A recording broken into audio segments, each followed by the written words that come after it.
Today's episode of the BS Podcast with Steve Ballmer is brought to you by SeatGeek. That's our presenting sponsor since 1988.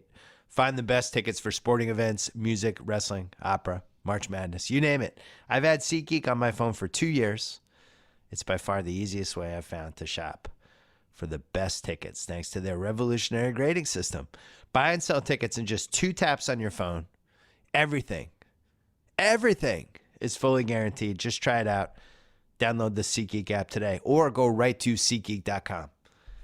We're also brought to you by Rocket Mortgage by Quicken Loans. When it comes to the big decision of choosing a mortgage lender, work with one that has your best interests in mind. Rocket Mortgage provides a transparent online process that helps you understand all the details of your home loan.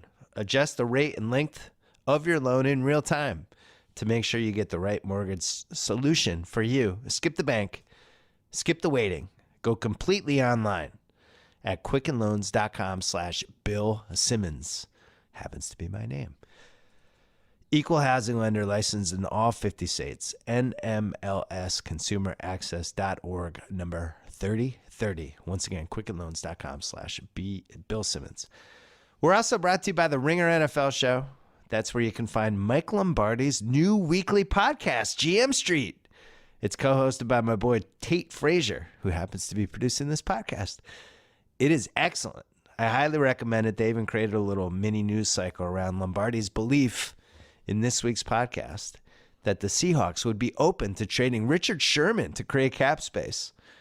If you like Mike Lombardi on this podcast, you will love hearing him on the Ringer NFL Show. Subscribe now, wherever you get your podcast. I think we're doing those once a week. Highly recommend it. Speaking of the Ringer, I posted a column today on what's promising to be one of the most dramatic NBA lotteries of all time. Check it out on theringer.com. I enjoyed this one. It was a fun one to write. Lastly, we have Clippers owner Steve Ballmer coming. We taped this on Wednesday because that was the day he was here and that was the day we could do it. And right after that, the Clippers went on a 2-game losing swoon and showed signs of having their season legitimately unraveling. And J.J. Redick even said after the game, I don't know what to make of this team anymore. So we didn't get to talk about that, but this was a really good podcast. I enjoyed it. He's something else. We dove into everything you would ever want to know about owning an NBA franchise. Hopefully it doesn't get too NBA nerdy, but I really enjoyed it. I think this was only the second owner I've ever had on a podcast. The first one was Mark Cuban back in my my ESPN days, but this was really good. I left some meat on the bone for Steve to come back and talk about the tech industry and stuff like that. This was NBA only. Anyway, that's coming up right now. Here it is. Pearl Jam first.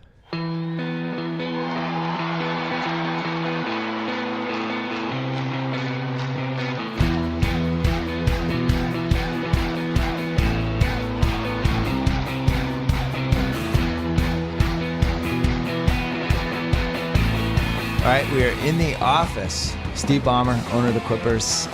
You don't live in California, though. You live in Washington, right? Yeah, live just outside Seattle. Gorgeous place. Down here, though, very, very, very frequently. You come to every home game? Pretty much. My wife's absconding with the tickets for 2 games a week from now, so I guess I'll be at 38, 39 games this year. And every time you go to Washington, LA, you do just hop on a plane? Yeah. Which I assume you own. Yeah. You own the plane. Yeah. No, I come down. Some nights I stay over. Some nights I go home the same night, often. Back in my bed, 1:30 that night. I have a high schooler who graduates this year. Probably be able to take a little easier coming down back to L.A., be down here a little bit more once he graduates. So I bet there's been a couple of those plane rides that have been very quiet and surly after a tough loss or something, right? I'm frequently doing that by myself, which is probably a good thing for whoever might accompany otherwise. You paid $2 billion for the Clippers. Everyone thought it was a crazy price. I was on TV back then. I think that you're only defender for the price. I thought it should have been at least $2 billion, just the way the league was going and the media rights and. You're basically buying, I was comparing it to beachfront property. There's 30 houses on the beach, and you bought one of the 30 houses, and you bought one of the ones that was in LA, the second biggest market. Chance to build your own arena potentially someday, all that stuff. And now I think people understand. Like, that was actually a good purchase. People thought you overpaid. You probably underpaid. Well, it's kind of a funny thing. Why are the prices of sports franchises up? Because I paid $2 billion for the Clippers. There aren't that many transactions. There just aren't many sales. So, in a sense, value is determined when something sells. And it's not just at LA's beachfront, but how do we say this in the right way? If you look at potential buyers from outside the U.S., people want to come to LA. Yeah. They want to go to Miami. They want to go to New York. That makes the price of franchises in those places even worth more than the other 30, if you will, franchises around. So I feel very comfortable. I'm not planning on selling the team anyway, so that makes life even simpler for me. I'm 60, almost 61. Hopefully 40 years from now, I'll be still coming down for games. But that'll not be up to me whether I've still got it when I'm 100. Well, we should mention that was 3 years ago. There hasn't been an NBA team for sale since, and that was no. One sold. One, the Which Hawks. one? The Hawks sold, right. and that was through You're right. I screwed that another up. set of tumult with ownership. Yeah. Yeah. I don't feel like that was an intentional sale. No, nor was the Clippers. No. So you can kind of say the only intentional sale in the last 3+ years was the Milwaukee Bucks. Yes. And in 2010, before the lockout and when people were really worried about the economics because of the attendance, we didn't have any idea what the streaming was going to look like at that point. And I remember I wrote a column in 2010, I think, about like, this is bad. There's 7-8 teams that could be had right now. You look at what the Sixers guys paid. I think they paid like maybe $280. I think it was under $3, and almost like did the league a favor by stepping in. I don't think they had a lot of bidders, and now it's just completely flipped. What do you think the biggest reason is, other than the personalities of the players and the star power and all that? To me, it's the streaming and the possibility of all these different countries that can stream games 10 years from now. What do you think it is? I think it's 3 things. I think it's the excitement in the game, for sure. I think it is the possibility for new revenue streams, streaming overseas. I think of streaming as a net growth opportunity, although some people can get scared. Ooh, the TV revenue is going away over some period of time. And the last thing, which is probably important to note, is as society in general gets wealthier, particularly the people who are fortunate enough to make big fortunes, guess what? The price of teams are going to go up. Yeah. Because the people who can buy beachfront have more. So to the degree that you have these big fortunes, and I would say private equity. If you look at the number of owners who came out of the private equity or hedge fund business, the tech business going up. I mean, there's a lot of owners who've been in the game for a long time, but as teams sell, that tends to be where they're going. Take a look at Sacramento, tech industry. Clips, tech industry. Philadelphia, hedge fund business. Atlanta, hedge fund business. Milwaukee, hedge fund business. Yeah. Just as a reminder, it's a combination of the excitement of the game, the revenue opportunities, and what the buyers can pay. And what's interesting is nobody factors that in when they talk about why somebody wants to buy a team. Like the Forbes list drives me crazy. Forbes like, here's the valuation. It's like, you can't put a price on what it's like to own a basketball team in LA, especially if you're a rich guy and you have enough money to do basically whatever you want. You're going to buy a house, you buy a second house, you buy some cars, you might have your own plane. But ultimately, like, owning your own team, I'm sure these last 3 years have been really just fun for you as a human being. Like, you're the guy, you walk in, you have your seats behind the basket. And I don't know, I would just imagine it's exhilarating. It's super fun. Yeah. Is it the most fun? I'm not going to deny it. It is a lot of fun. It's a lot of fun in a lot of different ways. Yeah. The notion of, which I can't say like childhood dream. Who has a childhood dream that they were able to afford a basketball team? Not me. But all of a sudden, you get to think, with in our case, Doc and Lawrence Frank, okay, where do we go? What's the team going to look like 3-5 years from now? You get to think about that. You get to hear from, in our case, Doc, what's the dynamic? What's going on inside with the chemistry of the team? What's good? What's bad? What's ugly? the business. Hey, I love the business side. Also quite interesting. Ticket pricing is a real complicated thing. I love technology. I think technology will change the viewing experience for the game. Yeah. That's super fun for me. We have now 7 years left on our lease, and we got to think about, do we stay in our current home? Do we look at a new home? But that's a kind of once in a generation opportunity for an owner. You're building your own arena. Who are you kidding? Well, I haven't made that decision, but I'm glad you have, Bill. Come on, you're building a new one. I would bet anything that you're building a new arena. Here's the thing. I've had Clippers season tickets. They're expensive. These arena things, they're not cheap, and this is California. There's no public money in this game. Listen, I've had season tickets since 2004. You get all the worst dates. Sunday night Oscars. Oh, Clippers home game. No, we're the third tenant in the building. You're the third The way tenant. it works, it's even in the lease. Thirds. It's in the lease. Yeah. We're the third tenant. I get that. I would never do another lease where we're the third tenant. You can't. It makes it harder to win ball games because we're not only are we playing on nights when it's harder to bring people into the building. We play Monday nights. Monday Night Football is our time. But also, it means we have less flexibility in the schedule. It means it's tougher for us to get our dates in, which makes our travel schedule, everything's a little harder. So I wouldn't do it like we do it today. In the future, I'd look for, let me call it scheduling parity with the other guys in the building. I'm not complaining because I love having tickets for an NBA team. It was one of the reasons, I'm from Boston. We had Celtics season tickets forever. Got to LA as soon as I had enough time on my schedule, got Clipper tickets for the other team because at that point they were terrible. But it's amazing. I mean, you can count on home games going head to head with round 1 and round 2 of the NFL playoffs.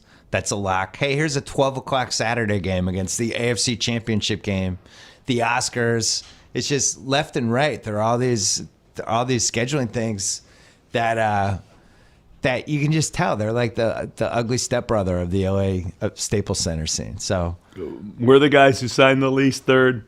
We get the smallest locker room. That's kind of in the lease, and we need to fix some things up. That was one of the smart things that Doc did was cover up the Lakers stuff and put Clippers people there, so it felt more like thing. But like I said, I'm in section 101, where it's basically all 1984.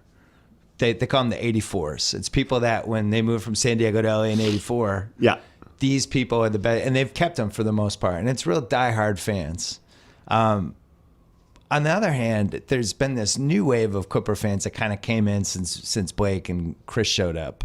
And it's interesting, the dichotomy between those two fan bases. Like the one of them almost can't believe the team's good and they don't want to take it for granted. And then the new fan base is like, we should be better. Like they're yelling at the refs and all that stuff.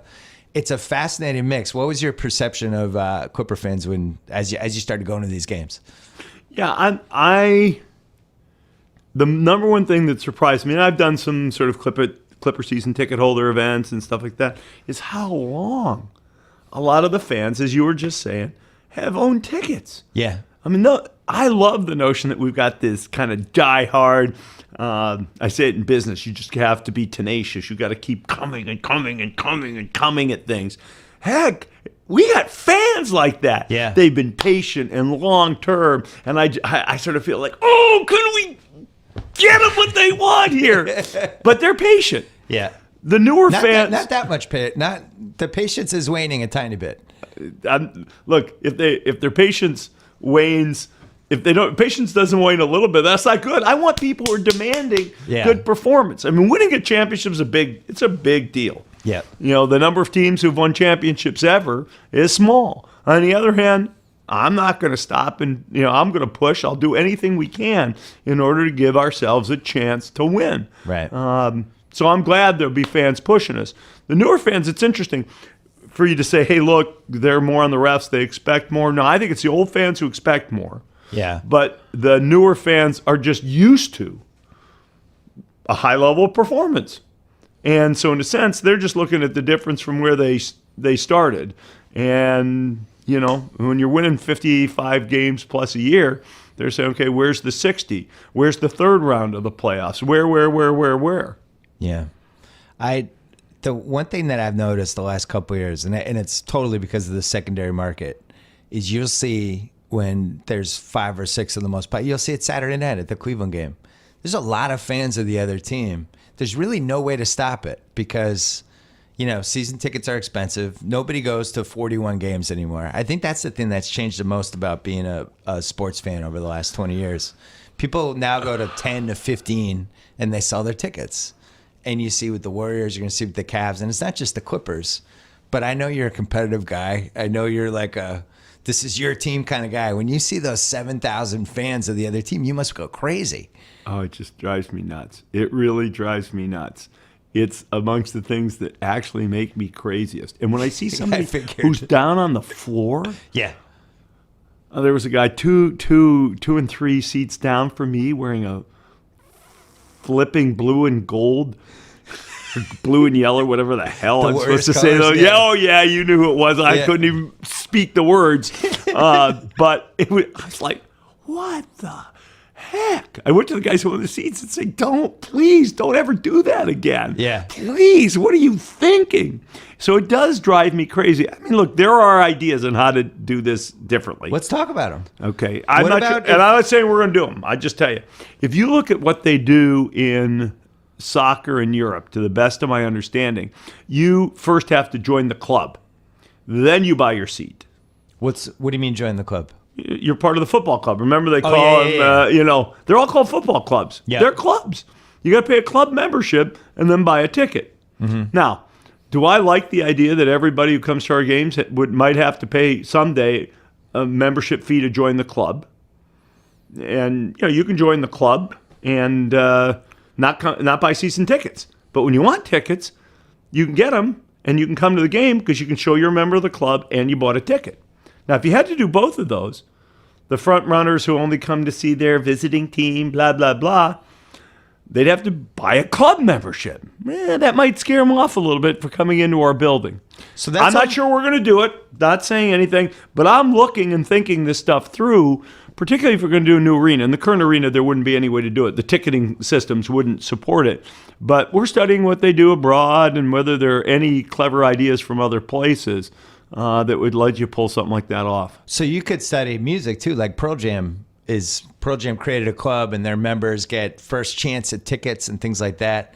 You can even say you can't come into the arena unless you can both say you bought a ticket and you're a member of the club. Right. You have to have done both. And guess what? How many Warrior fans living in L.A. are going to want to join the Clipper Club first? Right. You can't come unless you join the club and you buy your ticket. Even if you buy it on the secondary market, you'd still have to prove you're a member of the club. Now, I don't want to scare people off. This is a fantasy in my mind.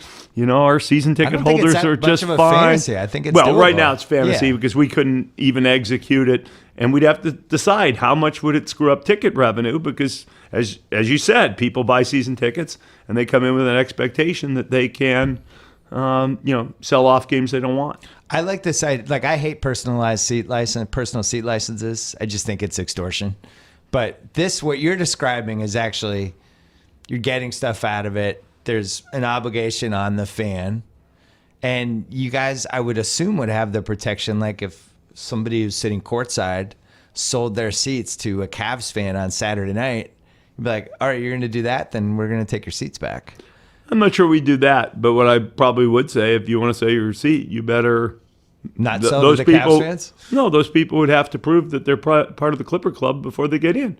I like this. It's almost like if you're a Cavs fan, I'm not sure you want to pay a membership fee of some size to join Club Clipper in order to come in. I mean, look, I don't know if this all works, but I'm hearing and we're studying a little bit what they do with these football clubs in Europe. You see mostly loyal fans in soccer games in Europe, football games, whatever.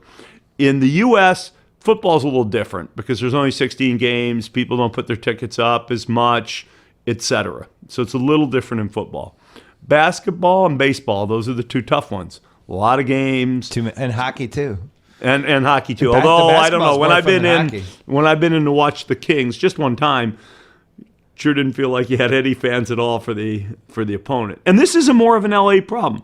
You go to Oklahoma City, you don't have a lot of people who moved in from L.A. rooting for the Clippers, playing the Thunder back in Oklahoma City. The soccer that's an interesting idea to study what's actually working with we're fan going to unanimity. Study. Yeah, that's right. We'll study and see if there's. What do you think the ideas. future of season tickets is? Because it's I've noticed it this year more than ever because especially like Kings tickets I've had for 6 years. In the last couple of years, because my kids have gotten older, sometimes last second it's like, oh crap, we can't go. We used to just put them on StubHub or give them away, something like that. But on StubHub they would go. And now it seems like the people who buy secondary market tickets, they wait because they know there's this late rush of 4, 5, 6 o'clock people that can't go, and they can get in basically to the games for half price. What does that mean for the future of tickets? Well, I think probably the best way for me to say it is technology gives us unique challenges and it gives us unique opportunities. We're testing this thing this year we call Seat Bid, where we save some seats that people can put up for an auction-type marketplace. And that means for some games you're going to make a whole lot more money, and some games we will make a whole lot less money. If the concept works, over time what you'd want to do is have a controlled marketplace that might go to an auction bid system. Yeah. Today, tickets go everywhere. The Warriors have come down kind of hard on this. They basically say, if you don't sell your tickets back to us and let us sell them, we cannot guarantee you, ticket holder, that you didn't buy a counterfeit ticket. So you better watch out. Wow. Now, they tried a period to just ban it. You could only resell your tickets, I think, back through the Warriors, if I remember right. It's a reasonable thing to do. In many businesses, people control their distribution. They don't let it go hither and yon. You know, Apple doesn't let you buy an iPhone wherever you want to buy them. You buy them at the AT&T or Verizon store, or you buy them in the Apple store or the Best Buy store. They don't let somebody go into Best Buy, buy a bunch, and then sell them out of the back of their closet. But that's kind of what we do with season tickets these days. My friend Nathan Hubbard, who used to run at Ticketmaster and Live Nation and then went to Twitter and is still heavily involved in the whole ticket side, he doesn't understand why sports tickets don't work the same way like an airplane ticket would, or why there's not more of a trail of who has the ticket. Should this be a more complicated system for reasons of security of the fans, for reasons of the team, just once they sell a ticket, it just goes out into the wilderness and they don't know what happens to it? What else could we do? Well, I think some of the ideas that your buddy talks about are very interesting. Originally, I think with baseball, I don't know, I'm making everything up I'm about to say here. But you think back to the old days, there was no technology to let you do this. Yeah. And there were a ton of baseball games. And you could, you just walked to the ballpark, there were always open seats, and it was a little more like a movie theater. If we were sitting here and you say, let's do this at the movie theater, we'd all say, oh, come on, that's a crazy idea. Why do we need to track and monitor? Yeah. And sports tickets are someplace between a movie theater / an old baseball park and an airline ticket. And getting that balance right, I think that is one of the things that, the owners, the league are going to have to think through for the future. Let's take a quick break to talk about Simply Safe. Just a couple years ago, if you wanted to protect your family, you had to spend a lot of money on a lot of complicated products. And what's worse than that? You'd be forced into a long-term contract protecting your family with a tangled mess of wires, buttons, and levers. It was complicated. It was expensive. And no more. Thanks to Simply Safe, protecting your family is now simple. They're blowing the roof off the home security industry. They take the elements of good home security and they streamline them into one amazing system. 24/7 professional monitoring, powerful sensors, and a high-definition security camera, which is the key. Because, I don't know, I like the thought of having a camera filming my house to make sure I know everyone who's coming in and out of it. It's brilliant. In the event of a break-in, guess what? Automatically starts recording. You get cold, hard evidence for the police sent right to your smartphone, plus live stream HD footage anytime you want to. Right now, you can go to simplysafebs.com and you get my special 10% discount. That's Simply Safe with 2 I's. simplysafebs.com. Protect your family the smartest way possible. Once again, simplysafebs.com. Back to Clippers owner Steve Ballmer. You don't have to confirm or deny any of this, but I've living out here, knowing people, I've heard rumors about, you were looking on the west side for an arena. You were maybe going to be involved with the Kroenke thing in Inglewood. You're looking at downtown LA. Could the convention center and then the soccer stadium went? What is the ideal size of an NBA arena for you if you were building one from scratch? Like, did you study the Sacramento one? Have you looked at that? Because I think that's the best one anyone's built so far. from? Well, Oh, you seem like you disagree. there's multiple ways to think about an arena. Okay. Let me start there. Location's obviously important. You can think about amenities and luxury amenities for the fans, luxury areas that you can sell at a premium price. The more money you make, the more money you have to reinvest back into business. Yeah. So that's all good. You can think about sort of comfort and socialization during the game, but you can also think about that hardcore fan experience where you want it bumping and thumping, and you do things differently if you optimize around that than if you optimize. I think Sacramento, I haven't visited, but I think it has a lot of open kind of bar stand-around space, which is going to give you a different basketball watching experience than you would get, say, in, I'll use Golden State as an example, or Portland. Everything's tight. Boom, boom, boom. It's pulsing. And it's partly because you don't have a lot of these city-around chatty areas. Yeah. It's about the basketball. So hitting that blend, you got to decide what your design point is. In terms of size, I think it's probably fair to say we want to make sure we have enough space for somebody to buy an affordable ticket.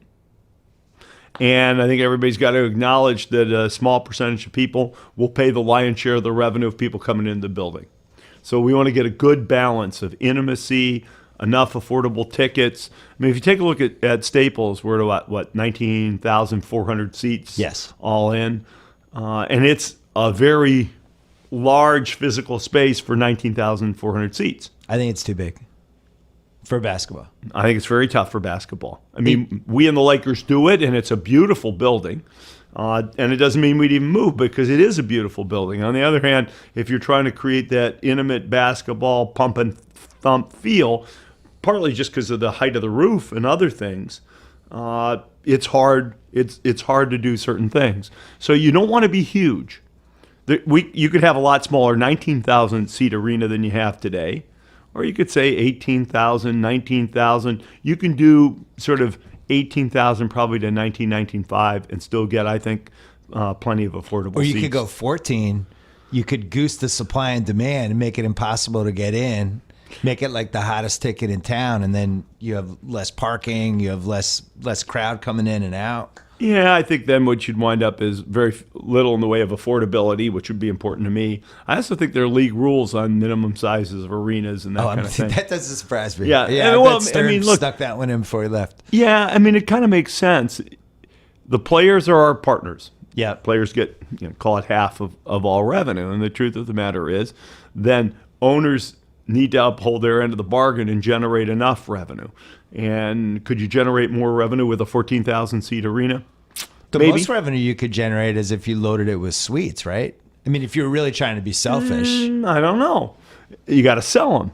Yeah. Could a single team sell all the suites that are in Staples today? Probably not. Nah, it's a the corporate corners are entertaining bad. product. Yeah. And because you get a Kings ticket and a Laker ticket and a Clipper ticket, maybe you can pull that off. I think if you were to do it differently, you would not have probably as many suites, but you would have private areas for people who wanted to own them, rent them, that you could get to accessibly off the court. People talk about these bunkers off the court, and I think there's some opportunities. You go to Houston, they have private dining rooms that basically you rent for the season, and you can have dinner there. You can sort of leave the court, go to your little room if you want to at halftime. There are a lot of ways to get some of the advantages of suites without having the space, et cetera, that they might take up. The Clipper fans were tortured by Sterling. I mean, I don't need to tell you that, but it was just an amazing experience watching. I'm a Celtics fan, but became attached to the Clipper fans a little bit, and they had this owner that, was a wild card. He didn't spend money. He would, guys, the Clipper way was the guy, they would have a lottery pick. Either the guy would flame out.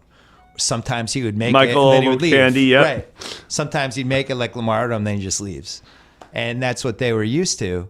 And then on top of it, horrible scandal leads to him having to sell the team. You come in, you must have felt like the new boyfriend after following like the worst boyfriend ever.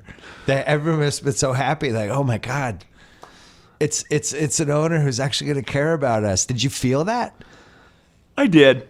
I mean, in a way, I would say there's a lot of responsibility because things were messy and people were frustrated. And in a lot of ways, I could say it was kind of a low bar. Yeah. And the bar's going to go up every year. I mean, someday the whole Sterling thing will be well in the past. And then people will say, okay, well, what are you doing for me now? Where's that championship? I want that. Yeah. And I think we're at that point. We're transitioning. Yeah, I think we're here. I agree with it 100%. Great. I got over the lowest bar in the world. Yeah. Now let's see what you can do. Like, people don't remember Sterling anymore. It's like, where's our finals? Exactly. We're ready. Exactly. And frankly, remember, I wasn't here in the Sterling days. Right. So I don't even really know what all that was like. It's all hearsay to me. It was something. I believe it. It was really something. But you remember, it was amazing. I grew up in Detroit at a time when the teams were not great, but I stayed a Detroit fan for many, many years. Yeah. A lot of good titles. You and C-Web won the title together, right? Oh, no. But you went to C-Web's high school, right? Same high school. C-Web went to your high school. He came Detroit after Country me. Day. Yeah, we had three NBA guys out of my high school. Yeah. Weber, Shane Battier, Ray McCollum. Currently kicking around the ring. He's a Country Day boy as well. Nice. But so you're a Pistons fan, and then you became attached to Seattle. Pistons, and then a Sonic fan, exactly. So, and we had good teams. Yeah, Detroit did well. Sonics got to the finals. Whatever that would have been, 96. Were you a minority owner with the Sonics? No, I was never a part of. Never had any ownership in the Sonics. I mean, look, two things. I had a full-time job. And I would say you had a full-time job. Yeah, and, you were CEO of a quadrillion-dollar company, Microsoft. And is it really all that important to be a minority owner and have no real influence? No. Not for me. You know this. Being a minority owner is the fool's gold purchase. It's great. But you're basically buying season tickets. You're on a board, but you don't really have a full say. The majority owner is the guy that makes the decisions. We're on a podcast, so people can't see me hunching my shoulders and sort of nodding in assent. But anyway. So everyone who listens to this podcast or has ever read me knows that I took the Sonics thing really personally. Just as a basketball fan, and I grew up as a kid in the 70s, I really enjoyed the Gus and DJ teams and just feel in general that if you win a title, you should never lose your team. I didn't like the circumstances that it went down. Schultz selling to a group that clearly was positioned to steal them and bring them to Oklahoma City. The Oklahoma City arena isn't really any better or worse than the arena they left in Seattle. You have Seattle that, as you know, is, along with the Bay Area, the two biggest booming areas that we've had in America in the last 20 years. There's a ton of money there. There's basketball history. There's fans.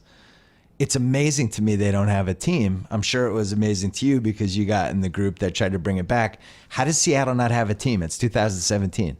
Well, let me first say I love owning the Clippers. The Clippers will always be in L.A. But I feel like I was part of screwing things up. I had a chance to step forward. I stepped forward too late. What? So you're talking what? This is whatever it was. The OKC group stepped in? Yeah, I mean, so like and at that time I wouldn't even have thought about it. Full-time job. What am I doing? Of course. I remember you were in a group, right? It was, but well, that comes second. Okay, that comes second. So Howard sells the team, and then there's this move. Can we build an arena?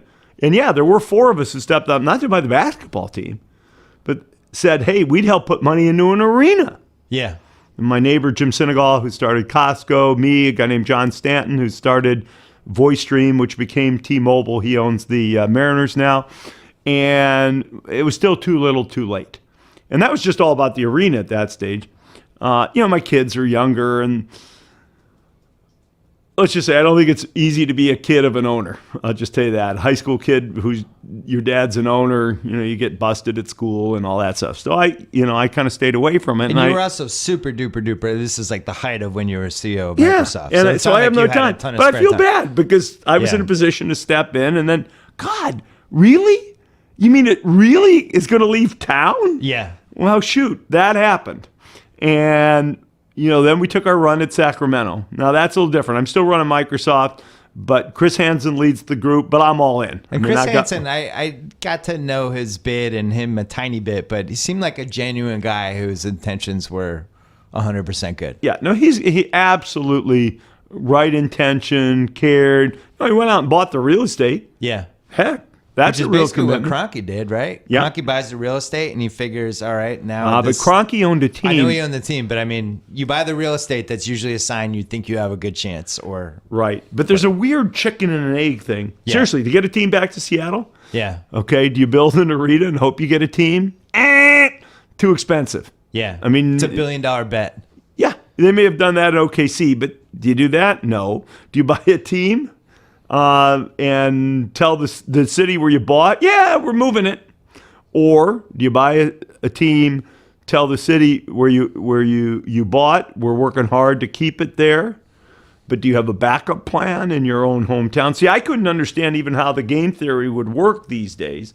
The Sacramento thing was as good a situation was going to get. Chris had bought some land, had a plan for an arena. Sac was for sale. Okay, it didn't work out. I mean, it's bad for the city of Seattle. And people in Seattle ask me, will Seattle get a team again? I say, absolutely. I think it happens Do you know in the next when? 4 years. Do you know when? And I say, absolutely, I have no idea. I think next 4 years. Do you? Yeah. I mean, you know What do better you than me think? 'cause You think expansion happens? Yeah, I think the league can expand. And I don't know. I mean, that's one we've never talked about, at least at the owners' meetings, but it doesn't mean the league's not thinking about it. But It's the right without thing to do. expansion, it's wild because you'd have to find a team that's at the end of their lease for sale in a market that might be iffy in terms of revenue from basketball. There aren't that many of them.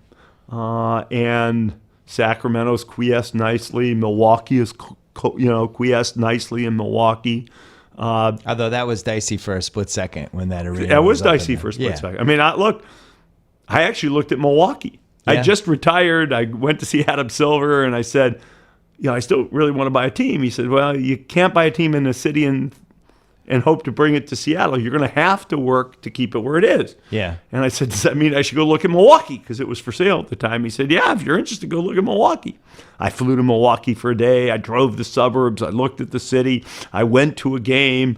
And the owner at the time, Senator Cole, he had no interest in selling to me because I wore a "I'm moving to Seattle" banner on my head. Right.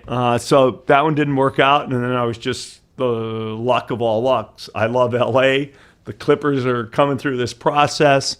I was pretty committed to getting the team. Let's just put it that way. My fear is that I think they're going to get an expansion team. My fear is that they're just going to use Seattle as the extortion city the same way the NFL used LA for 20 years. It's like, hey, they did it to Milwaukee. Listen, you got to build that arena. You got to help out. If you don't, Seattle's right there. And then all of a sudden that arena gets built, and you're going to have other cities coming up in the same predicament. Yeah, That's something you have to worry without expansion, you're right. Seattle's sitting there. Seattle's the largest market in the United States. It's kind of without insane. a basketball team. It's kind of insane that they don't have a team. When you think about, you have Microsoft and Amazon there.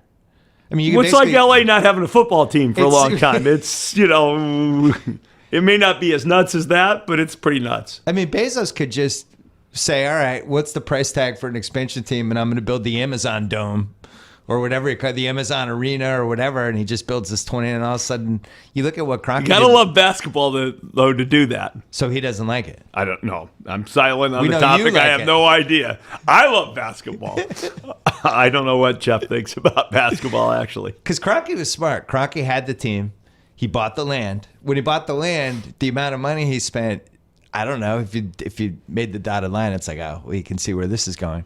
Now he's going to own the second biggest team in the league from a market standpoint. He has a monopoly in the city. There's no, everybody has to basically go through him to play there. If there's a second team, they're still a tenant, much like you are right now. Yep.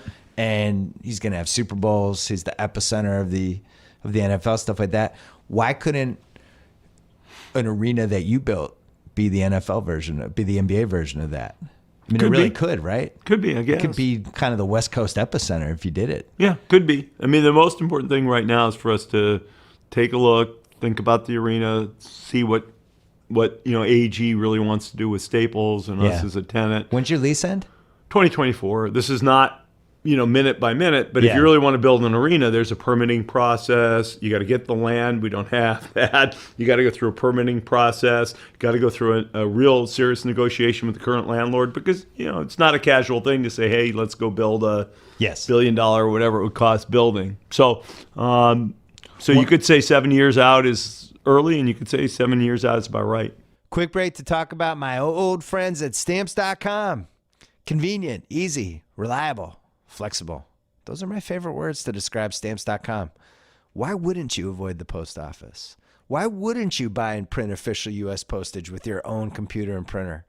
Why wouldn't you hand your packages to your own mailman right outside your house or apartment? Sign up with Stamps.com and you can automatically calculate and print the correct amount of postage for every letter and package you send. It's the U.S. Postal Service right at your fingertips. Any letter, any package, any class of mail, you're in control of all of it. Stamps.com will send you a digital scale to automatically calculate exact postage, and they'll help you decide the best class of mail based on your needs. Once again, you will never have to go to the post office again. Right now, use my code BS for this special offer, a 4-week trial that includes postage and a digital scale. Just go to Stamps.com. Click on the microphone at the top of the homepage. Type in BS. Stamps.com. Enter BS. Sign up today. With Stamps.com, you will never, ever, ever have to go to the post office again. All right, back to Steve Ballmer. One of the interesting things about the NFL versus the NBA is the difference in the ownerships. And the people who actually own the teams. The NFL is a lot of old money. It's a lot of legacy money. It's a lot of people that built businesses and had them for decades, and kind of old school America. And the NBA is the complete opposite. You were talking before, it's hedge funds, tech. I'm going to say maybe 16, 17, 18 people are kind of new money owners. What's it like in those board of directors meetings? I mean, you have some of the smartest 21st century businessmen in the whole country, and they're all in the same room, but you also have a lot of ego too. You're what right. was that like? You're right about everything you just characterized. Everybody's got the best new idea. Yeah. And I thank goodness for Adam Silver. You got a guy who really is wise. He listens well. He knows his job is to sort of take the best for the owners and then set a course for the league. The league office is kind of funny, right? The owners own the league as well. Yeah. Owners are officially Adam's boss. The board is. And yet, in a healthy sense, and we're business partners. We collectively owe half of our revenue to the players. We need to worry about competitive parity, or you can't sell tickets. On the other hand, we're competitors. Yeah. And as competitors, it's hard for me to look at a guy and say, oh, you're my business partner. But heck, I can't completely trust you because we have different interests. And Adam gets to sort of put that in the soup, mix it all together, and I think he does a fantastic job of taking the best ideas and synthesizing them out to something that makes sense for the whole league. Does it tick you off that it's basically the revenue sharing is really good? It wasn't always, but it's been good lately compared to what it was in the past. You have a team like Philly that can just be like, we're going to pay as little salary as we possibly can. We're going to stink every year, and we're going to get a top 5 pick. But Steve Ballmer, knock yourself out. Keep paying the $110 million a year. We'll be happy to share some of that revenue with you, and we're going to try to cherry pick the next superstar. I don't know if that's a great system. Well, it is and it isn't. I mean, I actually think it is a good system as long as it doesn't go too far. Well, let me explain why. Okay. I'll just give you an example. I would say that went too far, though. What Philly's doing has gone too far. What Philly's doing is almost independent, though, of revenue sharing, or what they are purported to have done. Yes. Okay. Josh Harris is my partner. I don't know what really happened. So Josh Harris is smart. I have his back. But it's almost independent of revenue sharing. It has more to do with the cap and the way all that stuff works. But let's say the Lakers sign call it $200 million a year deal. Okay. The players are entitled to $100 million of that. Okay. The cap's going to go up. Cap's going to go up by $3 million a year. Yeah. That essentially added $3 million of cost to Memphis. Memphis didn't get any of that revenue. The Lakers got all of that revenue, and all of a sudden the Memphis guys got $3 million of more cost and no more revenue. Some sharing to help with that is completely appropriate to some level. You go beyond that level, It's not appropriate. You can't take the pressure off of Memphis to do a good job because L.A. Lakers got a huge TV contract. So some amount of revenue sharing is appropriate, and when you go beyond a certain point, you're just encouraging what I would call lazy behaviors in certain markets. And so getting that balance right, you don't want to tell a guy, hey, good news, you don't have to sell any tickets, you don't have to have a winning team because you're going to get paid from the big markets. That would be wrong. And I think, that is a place where there is balance. That's a place where the owners can get kind of just a little, uncomfortable with one another. Yeah. It's a place where Adam does a great job of, and the league office, of really trying to keep that thing in exactly the right balance. What's the best idea you've heard in that room that the league couldn't actually do? The best idea, or the idea you're most jealous of, or something you're like, man, that would be a game changer. It's too bad we can't do that. Maybe there's no I answer. think there's an idea I'm very excited about, which we will do with the Clippers, and yet it will be hard for us to realize its full potential without the league eventually picking it up. I am excited about what you can do with software over the internet to transform the experience for a fan who's not in the arena. Whether they're on their phone, they're in their home, can you, through software-based techniques, change it so that if you want to see the game, let's say from Chris Paul's perspective, instead of, center court, camera, move up and down a little bit. No, I want to see the game the way Chris sees the game. Software can actually let that happen. So Chris Paul would have to wear a helmet cam? No, nothing. Software can figure it out.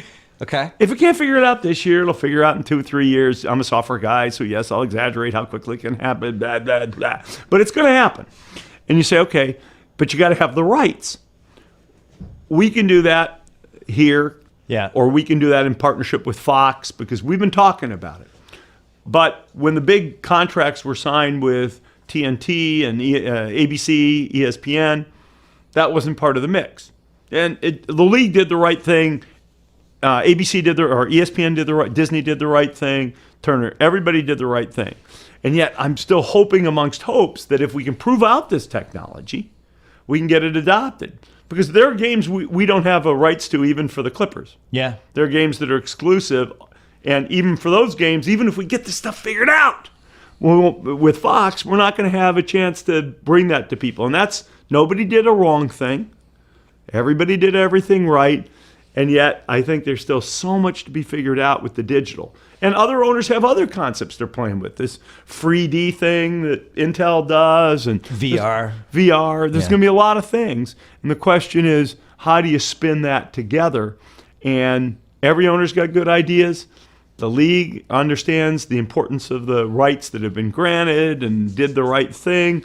But solving all of that, that'll be a thing that it will require a lot of creativity and could have a little bit of frustration despite everybody being interested in the right thing happening.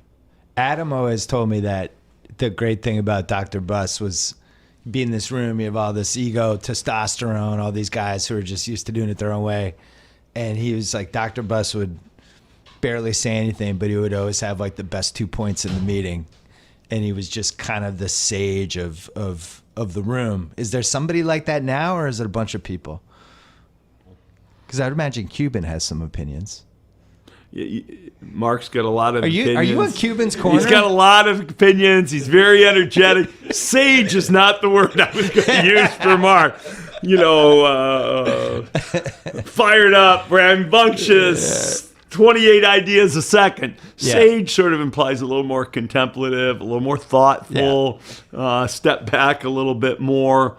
I would, and in some cases, I would say, Mickey Arison. Oh, I would say Mickey Arison. That's a good guess. I would say Mickey Arison. I might also say Glenn Taylor, who's the board chairman from the Timberwolves. But I absolutely would put Mickey Arison on that list. You dabbled with the idea of doing like a WWE network type of thing with Clipper games. And it seems like you're still investigating it. Yeah. No, what we're looking at. What's the biggest obstacle? Well, I mean, look, you can just stream games. Who cares? Yeah. I mean, you can go get Fox Go today and get our game streamed. That's not really the issue. But disappearing from cable and forcing people to be like, you can only see our games downloading this app or paying for the subscription is a different. Right. But then you're just substituting one business model for another. The key to me is getting some innovation going. Yeah. So just streaming our games, which you can do on Fox Go and the business model's well established, probably is not value add. When you can let people, instead of just watching the game, when you can let them do the kind of stuff I said earlier, I'm going to watch the game today I'm going to watch the first half and see it like Chris Paul. I'm going to watch the second half and see it like Blake Griffin. Or I'm going to watch this game where I can choose my camera angle. I can have any seat in the building. I can get instantaneous. Can sit next to you. Can sit next to me. You can get instantaneous Hear feedback. a lot of grunting and screaming. Yeah. I've seen you during the games. How much soda do you have before a game? Like 80 ounces? I don't take any caffeine. No, it's natural caffeine. Zero. Amazing. Zero. I got off caffeine 2 years ago, so all I have, That's probably a good like idea. this Perrier here, is some water with fizzies in it to get me stoked. Look, I'm into it. I've always been into my kids' games. This isn't like your kids' games. Your kids' games, whoa! Yeah. That's and I'm all positive, just for the record. I don't get on refs. That's not my deal. But I got to say, I've never seen you yell at the refs. I mean, maybe deal. but not like some of these other. No, I mean, look, there's occasionally be a call. But basically, I don't believe in it. They're doing their best job. There's a whole process the league uses to pick the good refs from the bad refs. I don't think it's going to help our team much for me to start yelling at refs. Right. I don't know why that would help. So I'm all positive on that kind of stuff. But other than your kids' games, it's even look. I'm more invested. Yeah. Than even the most invested fan, and I don't just mean financially. It's just sort of like, wow. I know the guys. I know the coaches. I know the trainers, and I was football manager. I was a team manager for a football team when I was at Harvard. Yeah. And I felt I wasn't playing, and they weren't my kids, but they were my friends, and you get an extra juice out of that. One more break. I want to talk about my friends at Harry's.com, and they really are my friends. They sent me some razors last year. It changed my life. I don't get shaving cuts anymore. I don't get those ugly shaving zits on my neck anymore. I have a nice, clean, happy face. Thank you, Harry's. If you're not using their state-of-the-art German-engineered razors, I got to be honest, I feel bad for you. I really do. If you're getting Harry's as a gift for your husband, your boyfriend, your dad, your grandfather, whomever, then I applaud you. At $2 per blade, that's about half of what you're paying at any drugstore.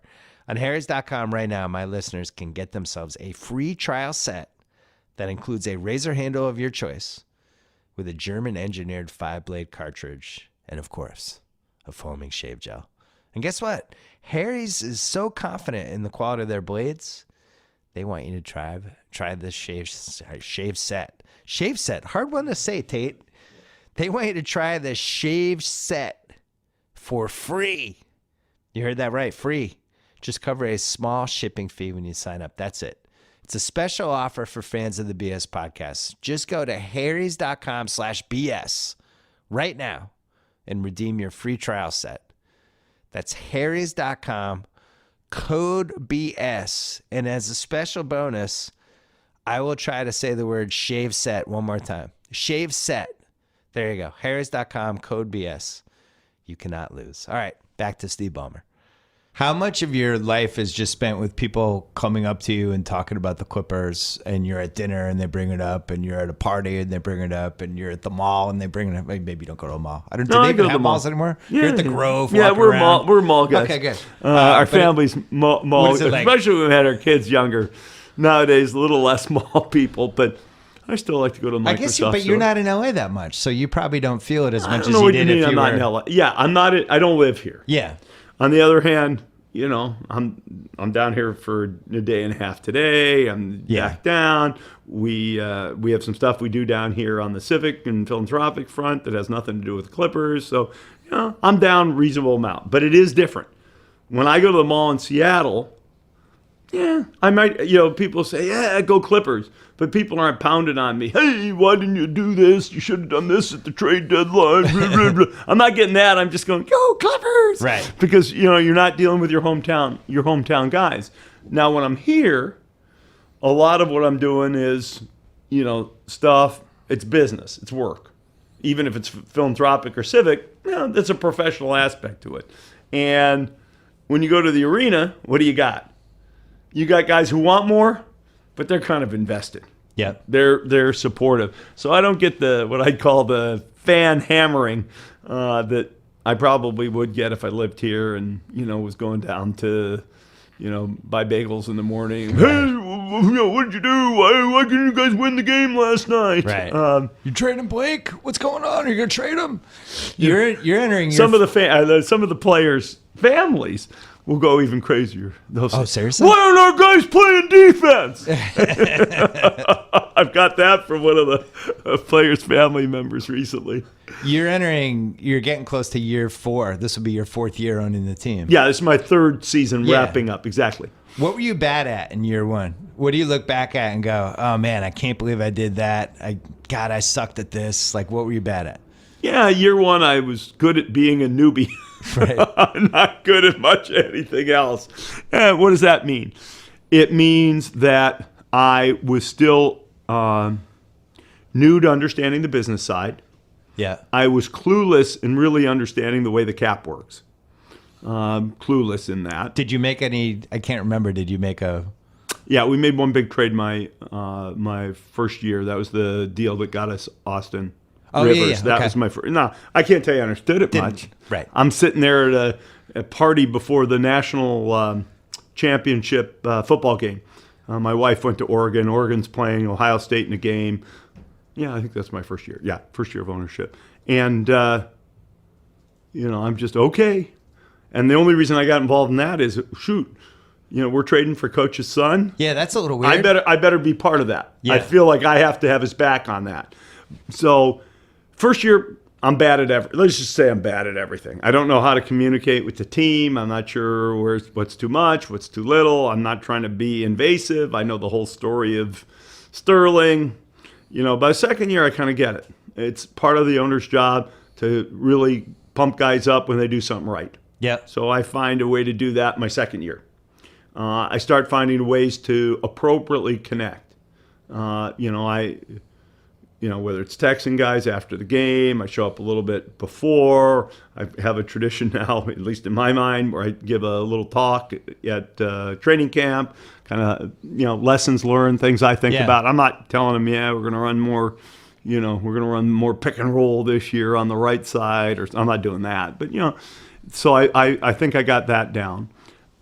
Still really participating in a meaningful way with guys on how to shape the roster. And people think shaping the roster has something to do with picking player A versus player B. It does, but Doc understands that, and Lawrence understands that. What I can understand is the way the cap actually works and how you map. It's like a math puzzle. It's a big math jigsaw puzzle. 5 years of the team, not one. Yeah, and you got to think, okay, what are we going to have for picks? What are we going to have for cap space? Whatever the guys think are the best guys out there. Look, I'm good at math. That I can do with Lawrence. Okay, where are we going to get the capacity, to sign new guys? Or how do we get enough of flow of minimum guys? Where are we going to get our capacity to shape our team? Because I think everybody knows we're over the cap. We're actually in the tax. But when you're over the cap, you don't have much flexibility to shift around your roster.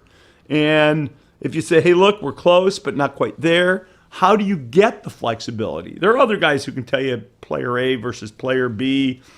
About my only real contribution is say, hey, I saw some high school kid in Seattle, and he looked really good. He put up 60. Well, and it turns out probably a kid will be the number 1 or number 2 pick next year. This year's Fultz, but the kid next year, Michael Porter Jr. Yeah. He plays in the same league as my son. Yeah. So I have watched him play a few times, and you're like, hey, this kid Porter Jr. said they're like, yeah, and they say, we kind of know about him. He's on our radar. Thank you very much for your scouting. Go back to that mathy stuff. It seemed from afar the biggest kind of, I don't want to say mistake because I don't know if you knew any better, but Doc being the coach and the GM and having the kind of power and authority he had, I think those are two different jobs, and it seems like you realized that because you recalibrated. But I just think it's impossible for one guy to do everything because coaching a team is a full-time thing. To have a first-round pick and kind of on the side, you're also figuring out what to do there. It's just too much. No, it's too much. The thing I like about our structure is we have two full-time guys, Lawrence and Doc. Lawrence works for Doc. Yeah. Which I think is good. Then there's nobody can hide and say, "Oh, I'm not accountable. Oh, yeah. so-and-so didn't do what so-and-so said to do." I get 1 point of accountability for our basketball operation. We don't have the front office pointing at the coach pointing at the front office, and yet we still now have a really, really hard-working. Lawrence is new to front office this year, but there's nobody who'll ever outwork Lawrence. There's nobody who'll ever get around, and Lawrence, he's like a sponge. He'll go to everybody who's a GM, has ever been a GM. What can I learn? What can I learn? Takes notes. I have a friend up in Seattle, a guy named Bob Whitsitt, who used to be involved with the Sonics. Lawrence said, "Can I pick his brain?" Like 3 hours later, Bob says, "Wow, that guy was super curious, wants to know what's going on." So we have a full-time guy who I think is incredibly talented, still new to that part of the business, and I think what we have though is a single point of accountability. There are plenty of owners who say, your front office should report separately to the owner from the coach. Plenty of people will say that, and yet there's a semi-trend. Whether it was Pat Riley or Thibodeau or Van Gundy in Detroit, Doc here, it's certainly not a foreign concept. Paul Allen will tell me, Steve, you got to keep them separate. But there's almost this, if you look at the Seahawks, which Paul also owns, there's this weird sort of mystical symbiotic relationship between Pete Carroll and John Schneider that means he really does have a single point of accountability to the Hawks. What's the best way you've gotten better on the business side? Because that was another one where there was like, oh man, all these new people on the Clippers business side, it's a mess over there. And then it seems like the ship's been righted over the last year. Well, I think there are three things. Number one, we hired Gillian Zucker and gave her some time to work into it. I mean, she knows about how to take care of people at events. When you run NASCAR tracks, you learn how to handle what I call high capacity. That track's not busy except maybe 4 days a year, and you got to provide high customer service, so those people are not going to bring their RVs and come back for 4 days next year. Yeah. So I think we hired a person, and first year she's learning basketball too. So that's number one. Number two, this ticketing thing is it's actually a little more complicated than you think. We were talking about that earlier. And I think I'm getting Gillian and we're getting a grab on what that really means to try to give the fans what they want and what's going to help us optimize revenue. How many seats do you sell to brokers, this, that, the other thing. So I think that's the second thing. And I had a third thing in my head. Oh, game operations. This is probably the business thing I spend most of my time thinking about. How do you get the fan base going? Literally during the game. Pumped up. From the 20 minutes before all the way through halftime. Yeah. Yeah, that's important to me. Sorry to your sound guy. I'm apologizing for banging my hands. But yeah, that's important to me. Yeah. And there are a lot of different ways to do it. I didn't love the way we were doing it before I came on board. I didn't even know there was a way. We're going to keep... I didn't know anything was happening. They were just kind of throw the ball out. You mean before I got there or now? Before. Yeah. Well, they started the last couple years, the video before the starting lineup, they started tinkering, but you should have been there in like 2006. No, that's the thing probably on the business side, it's kind of you could say that's the intersection of business and basketball. That's the stuff I've probably put more attention. What should we do in our timeouts? I don't like the way the music comes into the timeout. It's got a crescendo right at the end of the timeout, so everybody's pumping and thumping when the game starts. Chuck, why do we bring along Chuck? Because I think there's a difference sometimes between having a voice yell, "Get on your feet!" Yeah. That's not bad, but I saw the Coyote in San Antonio, and he just holds up a sign. Woo, the place erupts. I said, God, we got to have the equivalent of the Coyote. Actually, I met a guy just retired. Just hire the Coyote. Well, the guy who was him. The guy who was the Coyote just retired. And this guy comes up to me at my seat like 3 games ago, says, I want to introduce myself. I'm the former Coyote. Oh, wow. And I've been praising this guy, praised him on Kona, praised him everywhere. And he said, yeah, You guys have asked me to coach up Chuck, so I'm here to provide coaching to Chuck. Boom! But everything, how many T-shirts do you fire at timeouts? We fire a lot more T-shirts than anybody else, I think, in the NBA. It's an incredible volume of fired T-shirts. I agree. Is that a good thing or bad thing? Well, I have a partner. It's a good thing if you want to watch people just clothesline each other to get a $9 T-shirt, which I enjoy. It's not quite clear, but let's take the arenas where they take one T-shirt and they tease everybody and then they fire it. I don't think the fans get up the same way. No, I like the way we do it. But I like it too. But you can think about it. You can talk about it. What do you do? Fourth quarter, we do the make some noise. We have the meter. Is that right? Do we pick exactly the right songs? During the game, you're actually a lot more prescribed. The league tells you there's like 11 songs you can use, or 11. I think you need more sports movie clips. Would be my one ad. I agree with you. 100%. The Celtics are great at the Rudy clips, the Hoosiers, the old school, like just mixing those in. The Warriors are also pretty good at it. When I gave sales meeting speeches at Microsoft, I was pretty good at it, and especially music. Yeah. Let's get ready. You were famous for that. Rumble. That people don't even use that much anymore. I'm going to do my Scott Van Pelt impersonation for this next question. Steve, I know this is a tough question to ask, and it's my responsibility to ask it. And I don't like asking it, but I'm going to have to ask it. This is year 6 of Chris and Blake. They have never made round 3 together. It's year 4 of Doc's Chris, Blake, and DJ. And if this team doesn't make it this year past round 1, or if it flames out in round 2 or whatever, it's hard for me to imagine that everybody just comes back and we're just like, all right, 7th time might be a charm. Is there a finish line on this team, good or bad, this spring? Well, I get a lot of excitement about what we can accomplish this spring. And this isn't just one of those blah, blah, blah answers. That really is our focus. I mean, we have 100 scenarios. Just thinking positively. We have 100 scenarios. Of course, do you plan every scenario? Of course you do. Of course you do.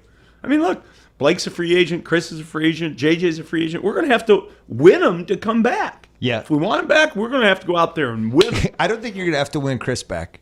Considering Chris is in charge of the players union, and they just created this new rule that the guy max deal could extend till you're 38 years old. Wow, that was great for Chris Paul. He just happens to be turning 38 at the end of his next max deal or whatever age. It's not lost on me though. It's not lost on me. So we don't know what hand we're going to have. So we got 100 scenarios that we're planning for. But just as a basketball fan and somebody who's been going to these games for the last 3 or 4 years, at some point, I think with every basketball team, you have to decide, does this group work? Can we win a title with this group? You hold us accountable. Our job right now is to win. I think our job in the summer is very different depending on how much success we have between now and June. Hear me? June. How much do you go backwards and go, all right, we haven't even made round 3 yet, but I was there for Game 6, 2015, when the game was over, and then Josh Smith and Corey Brewer start making threes. The Clippers, everybody's dead from, now you're, the audience can't see you, but it's like I'm stabbing you with a sword right now. Well, you are. You are. The Clippers are super tired. Some crazy threes, momentum switches. Crowd got as nervous and deer in the headlights as I've ever seen a crowd in my life. Everything snowballs. All of a sudden, you're not going around 3. Last year, Blake gets hurt. Throw that year out. He has to fight with the equipment man. It's just a year from hell. Chris gets hurt. I mean, you can make excuses for the last 2 years and say, that was a fluke. Last year was a fluke. I'm not making any excuses. No, I'm not saying you are. I'm saying I don't the think Doc excuses would can either. be made. I don't think But Doc this would year, either. everybody's healthy. I mean, guys getting hurt's a little different. Yeah. I mean, people say, oh, they can't win without their 2 leading scorers. There's something reasonable about that. Injuries are a special category. But otherwise, no, you own your success. That's the way it works. I would say there are really no outs for this season. Everybody's healthy. No. Chris Paul and Blake Griffin, when they're both healthy and playing well, are 2 of the best 12 to 15 players in the league, depending on what your list is. Or higher. DJ is an all-star center. Yeah. You have shooters. All-NBA. You have a coach who won a title in 2008. Yep. You're in a conference that the guy on the best team is recovering from a knee surgery. You have the Spurs. I don't think he had surgery, did he? sprained knee. It's sprained. I don't know if he actually did. He need a surgery? I actually don't know. He did. Whatever they're doing. Okay, whatever. The Spurs. It's Kawhi and no Tim Duncan anymore, man. And we play them well. Play them well. We lost the last game. Should have won it, but we've beaten them twice. Houston this year. has a bunch of guys that, other than James Harden, Lou Williams, Ryan Anderson, Eric Gordon, none of those guys have ever really been in a gigantic playoff game. So I mean, Utah, no playoff experience really at all. We got a great team, and this is our time. Okay, and our guys know that. The only thing we're doing right now, or the most important thing we're doing right now, is getting our rhythm back with the same group that opened the season. Yeah, we were in rhythm. Everybody was functioning well those first 16 games of the year, and then people start getting hurt. And then a lot of things change because guys are playing with different guys. You get out of your pattern. Now we've spent, how long has it been since Chris got back? I don't know, 6-7 games, maybe something like that. Really getting our rhythm back. He looked great in the Utah game. Yeah, absolutely. Yeah, I mean, you lost it in the last 4 minutes, but he was fantastic. Yeah, and they shot lights out. They defended. Well. We defended actually decently on those threes, but they shot lights out. I think the Cleveland game on Saturday is going to be a really good test. I think so too. I'm not going to say the season's over or not, depending on how that thing. If we win, we're not NBA champions. No, and if we lose, we're not dogs. I agree with you. It's ABC Saturday night. You're gonna have a great crowd. You're gonna have some Cavs fans there too. There's gonna be a little bit of a soccer element. LeBron has just perennially been an awful matchup for the Clippers. The Clippers, although we beat them in Cleveland earlier this year, but the small forwards, which really nobody can stop. But that's been a little bit of a kryptonite for the Clips. But the truth is, I think we've got about as good a small forward in the NBA to guard LeBron as anybody. I put Luke up there with anybody in terms of, LeBron's hard to guard. LeBron's LeBron. So I'm not. But LeBron's listening now. LeBron's spidey senses just activated. No, he's LeBron. Clippers owner said someone can guard me. He's like, I didn't say that. I said we got about as good a guy as you're going to put on him in the league, and I believe that. Yeah. No, he's about as good. It doesn't mean LeBron's a superstar. There's no question. But you say, who are the best guys to match up against him as good as he is? You'd certainly put Kawhi Leonard on that list. No question about that. There's some other good 3-and-D guys. Kawhi's been incredible. Yeah, he's incredible. I think you need to step it up. I don't think you've given enough this year on this side. I think you need to ramp up. I think you need to start drinking caffeine again. I just think you need to go up a level. I don't feel like you may be busting my chops, but DJ does that to me after some games. He said, I didn't hear you tonight. Where were you? What's wrong with you tonight? I think we need playoff Steve Ballmer. I think we're ready. We'll have it. Unless I do too many podcasts and blow my voice out. Other than that, I'll be good. Damn, we're out of time. I had all these questions about Apple, but yeah, you'll come back at some point. Sure. This was fun. I didn't get you in trouble. No, not at all. Well, if you did, I did it to myself. Did we get him in trouble? Seth, did we get him? Yeah. No, it's a lot of fun. Thanks, Bill. Just quickly, Microsoft, good shape? What's a quick scouting report? Hey, stock's at 65. The world thinks Microsoft's in super good shape. And I love my successor. Company I what's always a tough sort of set of waters in tech. Pretty good. Pretty darn good. I'm still a Microsoft Office user. I never butt in on the Apples. I still use the IBM ThinkPad with my Microsoft Office. I don't know if that shows up. You can hear that on the podcast. There we go, baby. 20 years of Microsoft Office Word. You're good. You're good, man. Good luck with the rest of the season. Now I'm for sure coming back. By the way, all we need to do now is to get you to, other than your beloved Celtics, blah, blah, blah, we got to get you to be a completely committed Clipper fan. And we're going to figure out how to bar you from the building every time we play the Celtics. I hid in the suite the last time because I always feel bad with the people in my section. They look at me like I'm a traitor when I. Do you bring green when we play the Celtics? No, I'll wear like some sort of, like maybe a hat or maybe I try to be respectful. You can take the Bostonian out of Boston, but you can't. Listen, I'm coming on Saturday night. Good. I just better look over and be like, wow, Ballmer's lost his mind tonight. He really wants this one. If I don't feel that way, I'm going to feel like this podcast was not a success. And you know what I hope you'll do if I don't deliver? I hope you'll record an appendix to this podcast that says, Ballmer didn't show up tonight. Thank you. Thanks, Bill.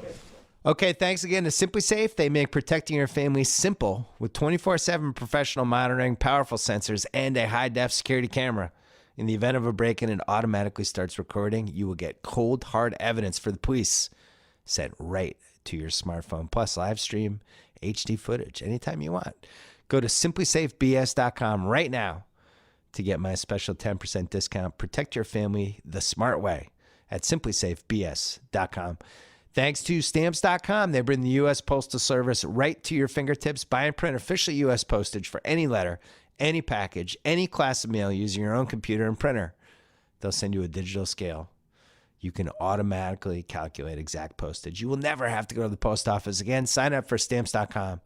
Use promo code BS for a 4-week trial that includes postage and a digital scale. Click on the microphone at the top of the Stamps.com homepage and type in BS. Good things will happen. Thanks to SeatGeek, our presenting sponsor. Thanks to the Ringer NFL Show. Don't forget about Mike Lombardi's new podcast, GM Street, which can be found on that Ringer NFL Show feed. And don't forget about my latest column on theringer.com. It's about the most dramatic NBA lottery in 14 years. Enjoy March Madness. Enjoy the weekend. We will be back next week. Until then. Wanna see them, wanna waste